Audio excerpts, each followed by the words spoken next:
Hello guys, magandang gabi ulit. Mga kahinang brothers. Yan. Ang gamit ko nga palang welding machine kanina is DC direct current.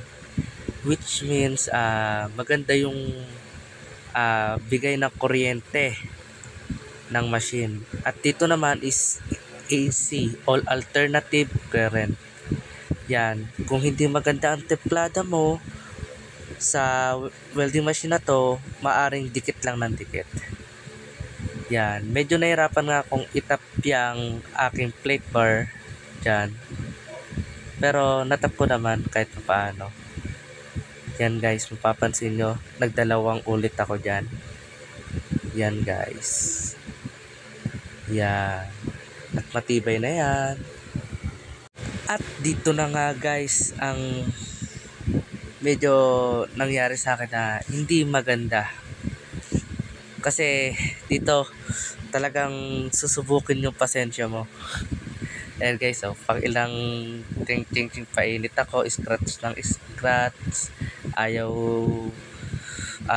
kumabig sa bakal, scratch ulit, ayaw, dikit, scratch, painit na konti, ayaw sumindi, scratch ulit, ayaw sumindi, scratch, hanggang sa medyo naiinis na ako sa part na yan eh. Tapos ang pangit dyan is yung napatakbo ko na, tapos maya biglang may tumawag sa akin.